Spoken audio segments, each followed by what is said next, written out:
Kita semua diberkati Tuhan pagi hari ini. Mari kita datang kepada Tuhan, membawa rasa syukur kita. Mari kita berdoa. Bapa kami yang sangat baik, kami mengucap syukur untuk kebaikan Tuhan dalam hidup kami.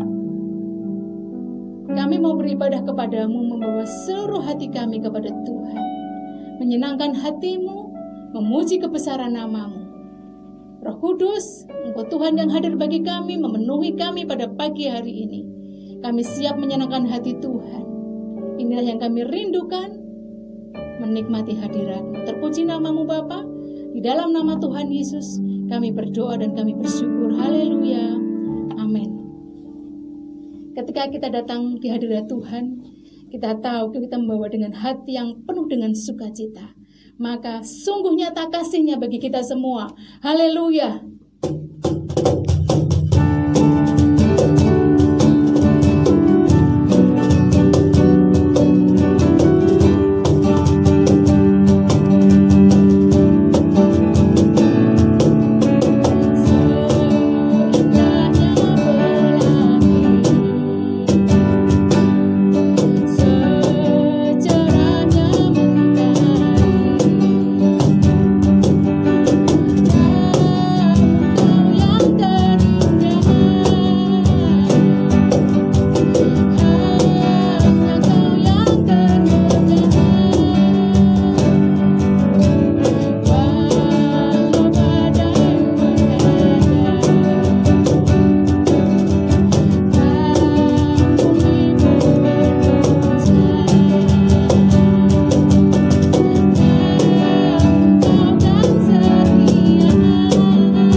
Karena Engkau Bapa yang mulia, hati kami haus dan lapar akan Engkau.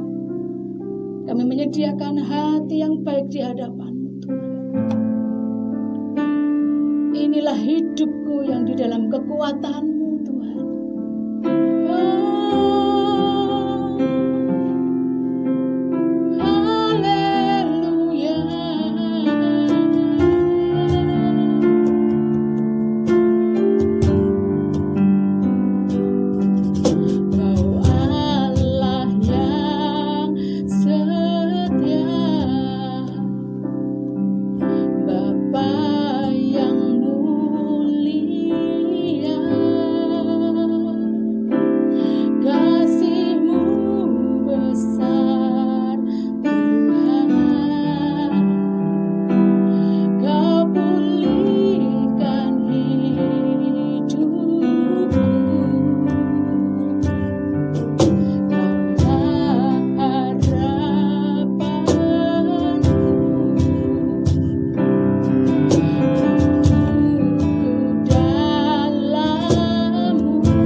Shalom Bapak Ibu dan saudara-saudara terkasih dalam Tuhan, kembali kita bersama-sama.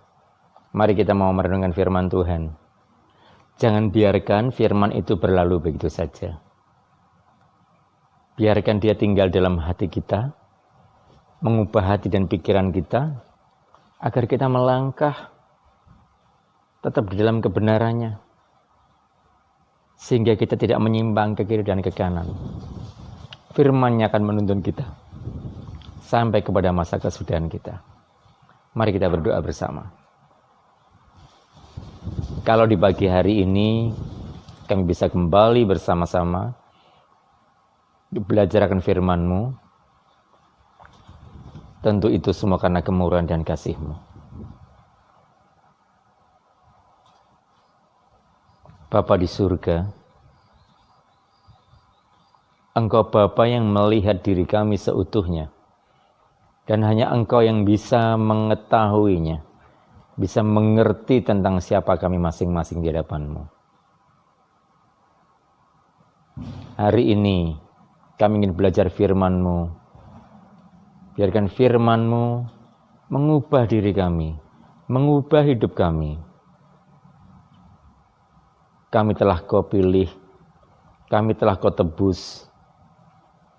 Maka biarkan hidup kami terbungkus oleh kuat kuasa darah-Mu, oleh kekuatan-Mu, oleh kasih-Mu. Mungkin kami pribadi-pribadi yang terkadang memiliki luka hati, kekecewaan yang mendalam, kepahitan. Tetapi biarlah hari ini firman Tuhan boleh membangun kami, agar diri kami tidak rapuh, tidak mudah jatuh, tidak mudah terluka. Biarlah kebenaran firman-Mu membentengi, menjagai kami. Terima kasih Bapa. Engkau Bapa yang mengurapi setiap kami, yang menjamah setiap kami.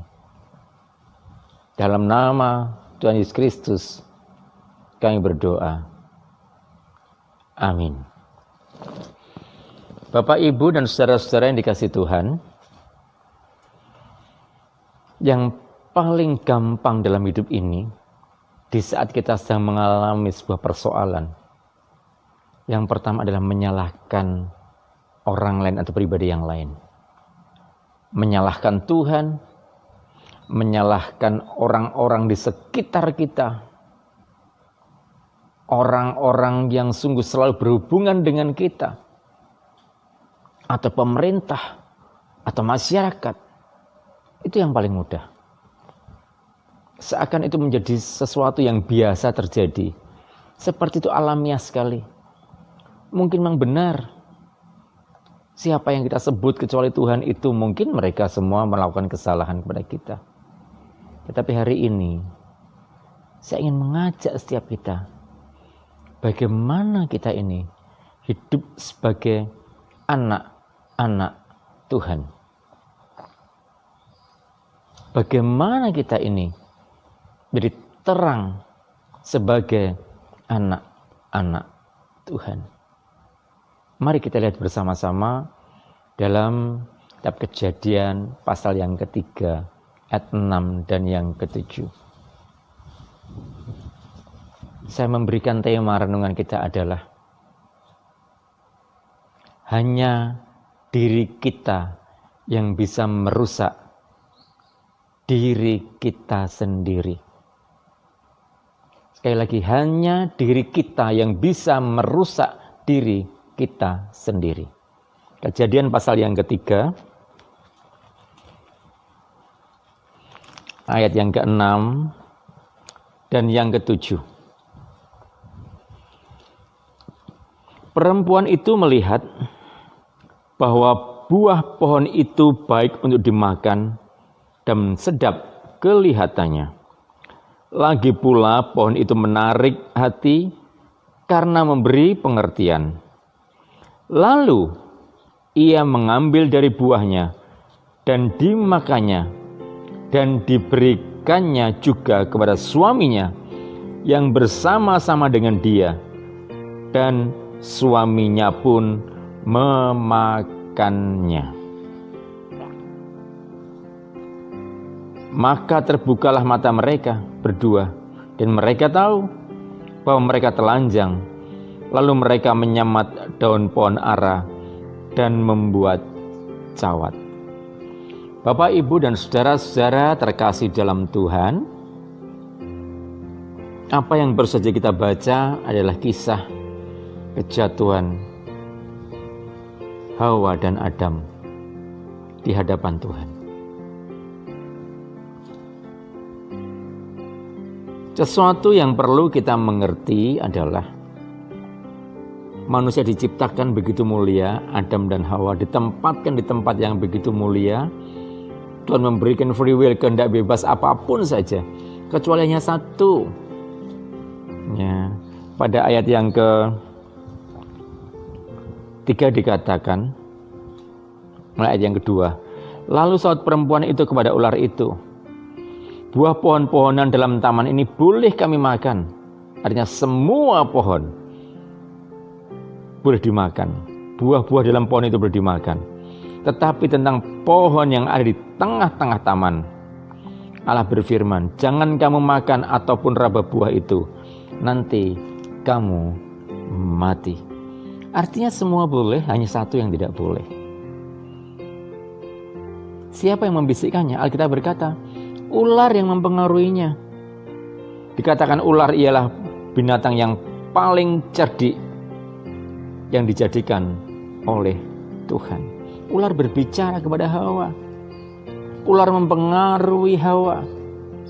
Ular mencoba memberikan pemahaman-pemahaman bahwa itu semua tidak apa-apa. Ular tidak masuk dalam diri Hawa. Ular tidak masuk menggigit, bahkan tidak. Ular hanya tanda kutip berbicara kepada Hawa tentang apa-apa yang dia harus lakukan.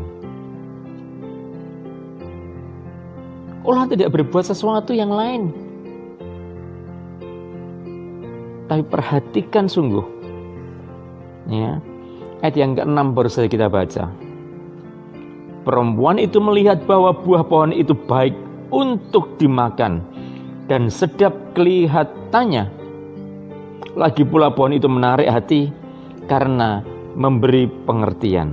Kata pengertian ini didapatkan dia dari sang ular yang memberikan pemahaman. Pikirannya dipengaruhi bahwa kalau engkau makan buah itu, engkau menjadi orang yang mengerti tentang hidup ini. Ada pengertian yang luar biasa yang akan dia miliki. Bahkan pengertian seperti Allah. Ini yang paling penting pada bagian B, ayat yang ke-6. Lalu ia mengambil dari buahnya dan memakannya.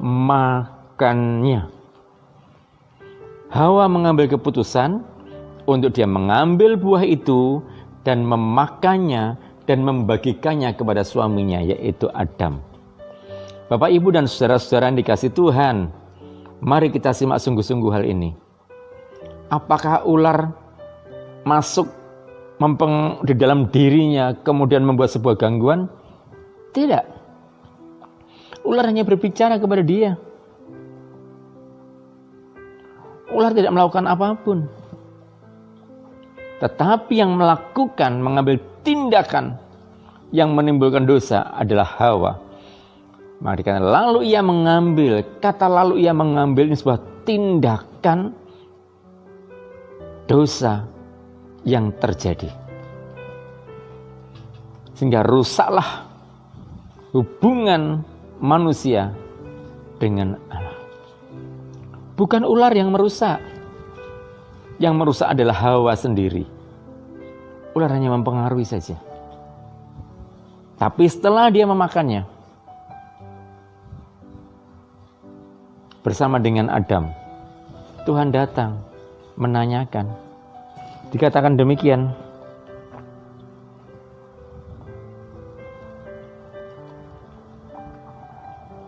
siapakah yang memberitahukan kepadamu bahwa engkau telanjang?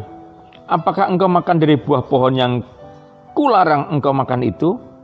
Manusia itu menjawab, artinya Adam menjawab, perempuan yang kau tempatkan di sisiku, dialah yang memberi dari buah pohon itu kepadaku, maka ku makan. Dia sudah makan, melanggar perintah Tuhan, tapi dia menyalahkan orang lain. Tidak ada kalimat bahwa Adam dipaksa, tidak ada. Tetapi dia memakannya. Setelah makan, ditegur Tuhan, dia mengatakan, yang salah ini, perempuan di sebelahku yang kau tempatkan ini. Maka Tuhan bertanya kepada Hawa. Kemudian berfirmanlah Tuhan Allah kepada perempuan itu, apakah yang telah kau perbuat ini? Jawab perempuan itu, ular itu yang memperdayakan aku, maka ku makan. Bapak, Ibu, dan saudara-saudara yang kasih Tuhan, sekali lagi saya mengingatkan, kecenderungan kita menyalahkan orang lain. Mari kita simak sungguh-sungguh. Siapa yang merusak diri Hawa sendiri? Dirinya, bukan ular. Ular hanya mempengaruhi semata-mata, tapi kuncinya dirinya sendiri yang bisa merusak diri. Hanya Hawa yang bisa merusak dirinya sendiri. Ular tidak bisa merusak. Ular mungkin memberikan intimidasi, ular memberikan pengaruh, tapi keputusannya adalah pada diri sendiri. Maka Bapak, Ibu, dan saudara kasih Tuhan, marilah kita berpikir jernih. Benarkah apa yang terjadi dalam diriku ini salah orang lain? Kalau aku melakukan sebuah kesalahan, apakah karena penyebabnya orang lain? Kalau aku terluka hati, punya kepahitan hati, apakah karena orang lain? Tidak. Itu karena kita membiarkan diri kita luka hati. Itu karena kita membiarkan diri kita mengalami kepahitan. Apapun yang terjadi di sekitar kita, jika itu bisa masuk mempengaruhi kita, itu oleh karena kesalahan kita sendiri. Membiarkan hal itu menjadikan kita luka, menjadikan kita kepahitan. Maka yang pertama saya ingatkan, jaga diri kita baik-baik. Jaga diri kita baik-baik. Kalau tidak kita lakukan, kita akan mengalami intimidasi dari apapun. Siapapun bisa dipakai mengintimidasi kita. Siapapun bisa dipakai untuk membuat kita luka hati, membuat kita kecewa, membuat kita kepahitan, semua bisa dipakai. Tetapi kalau kita sungguh-sungguh percaya, kemurahan Tuhan ada bersama dengan kita, menjaga kita, kuasa darah Yesus melindungi kita, maka itu tidak akan membiarkan hal itu meracuni pikiran dan hati kita. Pikiran kita boleh jernih. Berulang kali saya berkata, tidak ada musuh dalam pikiran kita sebagai manusia. Tidak ada kebencian dalam hati kita sebagai manusia. Jikalau kita mengalami seperti Adam dan Hawa, kita akan memulai lagi. Saya ini sakit hati karena si A, si B, si C. Saya ini luka hati karena si A, si B, si C. Saya ini mengalami kepahitan karena dulu latar belakangku, keluargaku, dan sebagainya. Hari ini saya ingin mengajak Bapak Ibu Saudara sekalian, lepaskan itu semua. Itu kesalahan kita. Karena pikiran kita menerima, hati kita menerima itu. Coba saya tolak itu, tidak usah dipikirkan. Tidak usah menjadi beban pemikiran kita. Kita akan keluar kok, kita akan bisa lepas dari itu. Enggak mudah tersinggung, tidak mudah luka hati, tidak mudah bermalas-malasan. Kita akan semangat, kita akan terus maju bersama dengan Tuhan. Kalau sudah memberikan peringatan-peringatan, ya udah jangan dilanggar. Kalau sampai kita melanggar, jangan salahkan orang lain. Kalau kita tidak melakukan firman Tuhan, jangan salahkan orang lain. Kalau saudara belum punya hati beribadah, baik di rumah maupun di gereja, jangan salahkan orang lain. Kalau saudara belum mau berdoa, jangan oleh karena orang lain. Bahkan kalau saudara belum membaca firman Tuhan, Sekali lagi, jangan salahkan orang lain. Itu karena diri kita tidak melangkah dengan baik.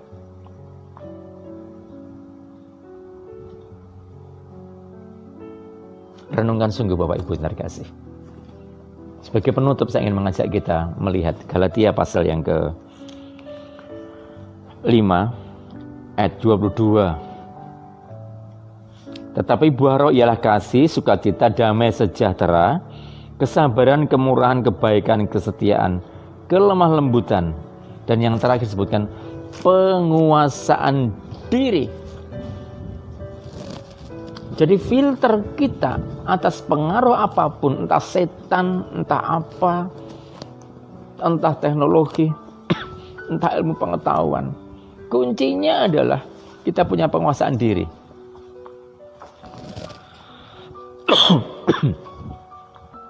Kita punya sesuatu yang bisa memfilter diri kita, bisa membentengi diri kita. Buah roh salah satunya penguasaan diri. Kita bisa menguasai diri kita. Maka jikalau kita bisa mengendalikan itu, kita mengalami sukacita, akan mengalami nikmat bersama dengan Tuhan. Jangan biarkan diri kita rusak. Sebuah besi itu hanya akan bisa habis oleh karena karat yang ada pada dirinya sendiri. Besi itu hanya bisa habis kalau dia berkarat oleh karena karat yang ditimbulkan dalam dirinya sendiri. Dilebur dia tidak akan habis. Dibuang dia tetap ada. Ditempa dengan apapun dia tetap ada. Tapi oleh karena karatnya sendiri, dia berkarat, lama-lama akan habis besi itu. Artinya, hanya karat dirinya sendiri yang bisa merusak besi itu. Hanya diri kita yang bisa merusak kita, bukan orang lain. Yang merusak hubungan kita dengan Tuhan, itu diri kita. Yang merusak hubungan kita dengan yang lain, suami, istri, anak, itu karena diri kita. Jangan persalahkan siapapun juga. Hari ini, lihatlah diri Bapak Ibu Saudara sekalian. Apakah kita merusak diri kita sendiri? Bersyukurlah, kita ini baik Tuhan. Jaga dengan baik-baik. Jangan terluka, jangan rusak, jangan hancur. Hanya diri kita sendiri yang bisa merusak hidup kita. Artinya yang bisa merusak hubungan kita dengan Tuhan, yang bisa merusak hubungan kita dengan sesama. Jangan pernah menyalahkan orang lain. Tuhan Yesus memberkati kita semua. Terimalah sukacita dari Tuhan, damai sejahtera yang berlimpah, sehingga kita menikmati hidup ini tanpa menyalahkan orang lain. Kalau kita mengalami sesuatu, karena diri kita sendiri, tidak memfilter penguasaan diri kita lemah dalam pikiran, dalam hati kita. Amin. Mari kita berdoa. Roh Kudus, beri terang-Mu dalam hidup kami, agar kebenaran firman-Mu tersampaikan sampai kepada pikiran dan hati kami yang terdalam, sehingga kami memahami sungguh-sungguh hanya diri sendiri yang bisa merusak diri ini. Pengaruh dari manapun, siapapun, tidak akan mampu merusak diri kami. Di saat kami mau membangun filter yang baik dengan penguasaan diri, maka saat ini jamah kali kami. Jikalau kami mengalami sesuatu yang salah, yang tidak baik, sesuatu yang memberatkan kami, luka, kekecewaan, kepahitan, hanya oleh karena orang lain, sikap orang lain, tentu Tuhan mengajarkan kepada kami tidak pernah menyalahkan orang lain. Kami tidak pernah menyalahkan siapapun. Karena kami tahu sungguh sebenarnya perlindungan Tuhan atas kami itu luar biasa. Terpujilah akan Engkau. Jamah setiap kami pagi hari ini, kami mau tidak menyalahkan siapapun. Bahkan kami mau seperti Yesus, mengasihi, mengampuni. Sehingga hubungan kami ke Tuhan dipulihkan. Hubungan kami dengan sesama dipulihkan. Terima kasih Bapa.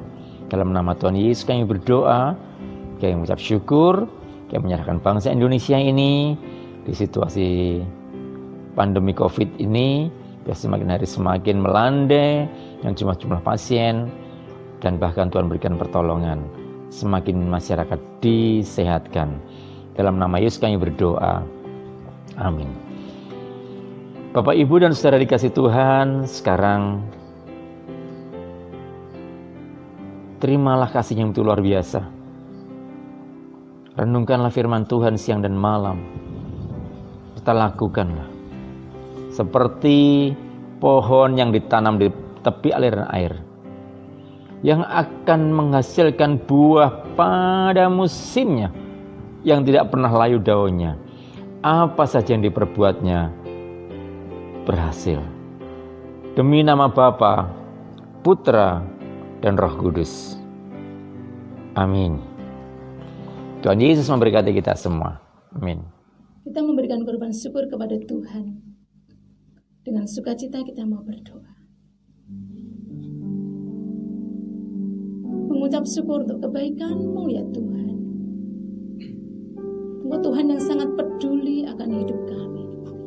Sampai pada hari ini kami menikmati berkat-berkat daripada Tuhan. Pagi hari ini kami membawa korban syukur kami untuk kebesaran dan kemuliaan nama Tuhan. Kami memberi dengan hati yang penuh dengan sukacita di hadapan-Mu. Inilah Tuhan, kami menyerahkannya kepada-Mu Bapa. Terpuji nama-Mu, Engkau sangat baik. Kami mengucap syukur di dalam nama Tuhan Yesus. Haleluya. Amin. Tuhan sumber kekuatan kita. Allah sumber kuatku.